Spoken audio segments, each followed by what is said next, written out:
नमस्कार दोस्तों। आज के इस सेशन में 23 अक्टूबर से संबंधित जो भी करंट अफेयर बनेंगे सभी आपके साथ डिस्कस करूंगा।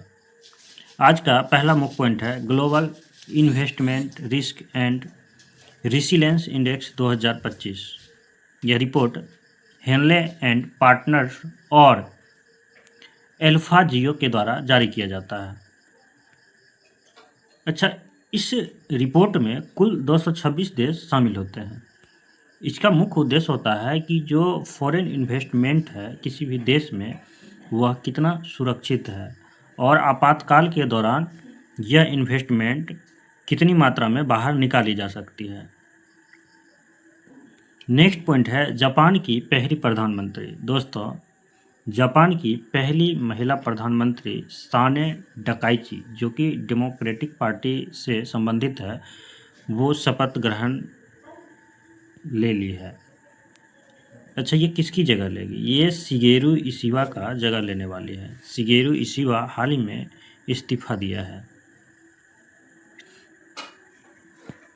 अगला पॉइंट है कायका सेतु पोर्टल।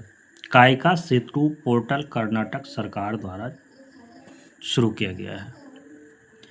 इस पोर्टल के माध्यम से युवाओं के रोजगार देने की कोशिश की जाएगी। जो भी विद्यार्थी या युवा जो रोजगार की तलाश करते हैं वो कायका पोर्टल पे जाके अपना रजिस्ट्रेशन करेंगे और अपना रिज्यूम डालेंगे, और रिज्यूम डालने के बाद युवा जिस भी फील्ड में रोजगार चाहते हैं, जिस फील्ड में उसे इंटरेस्ट है, उस फील्ड में उसे रोजगार कर्नाटक सरकार द्वारा उपलब्ध कराया जाएगा। ये अभी पायलट प्रोजेक्ट के रूप में लागू हुआ है। अगर ये चीज़ अच्छे से चलता है तो इसे पूर्ण रूप से लागू किया जाएगा। इससे कर्नाटक राज्य में जो बेरोजगारी दर है वो कम होगी, युवाओं को आसानी से रोजगार प्राप्त हो पाएगा और शिक्षा की जो स्तर है और उसका वैल्यू है उन दोनों में वृद्धि देखने को मिलेगा। क्योंकि शिक्षा का जो अंतिम गोल होता है ना, वो होता है रोजगार प्राप्त करना ही। अगर शिक्षा प्राप्त करने के बाद भी लोगों को रोजगार प्राप्त नहीं हो पाए तो लोगों को ये लगता है कि शिक्षा बेकार है और ये नहीं करनी चाहिए। जबकि दोस्तों, हकीकत ये है कि शिक्षा लोगों को एक बेहतर इंसान बनाता है। इसीलिए सिर्फ बेहतर रोजगार के उद्देश्य से शिक्षा प्राप्त नहीं करनी चाहिए। अगला मुख्य पॉइंट है IUCN के 90 सदस्य देश। 90 यानी 90 नंबर का जो सदस्य देश IUCN का बना है वो बना है तुवालू। ये तुवालू देश पहले बार सुनने को मिला होगा आप लोग को। दोस्तों, आपको जानकारी के लिए बता दें कि प्रशांत महासागर में बहुत ही छोटा एक द्वीपीय देश है ये। अच्छा, IUCN का फुल फॉर्म क्या है? IUCN का मतलब है international union of conservation of nature. Next point है ब्रिक्स अंतर्राष्ट्रीय पुरस्कार 2025 या अबू सुफियान खारोवा को प्रदान किया गया। ये रूस से संबंधित है। यह जो है रूस में आध्यात्मिक शिक्षा एवं संस्कृति को विकास करने में काफ़ी योगदान दिया है। इसी योगदान को देखते हुए ब्रिक्स द्वारा ये पुरस्कार प्रदान की गई है। ब्रिक्स का जो मुख्य उद्देश्य है यह है कि जो ब्रिक्स देश हैं उन देश में सांस्कृतिक शांति एवं शिक्षा के साथ साथ नवाचार को बढ़ावा मिले। अगला मुख्य पॉइंट है कफाला सिस्टम समाप्त।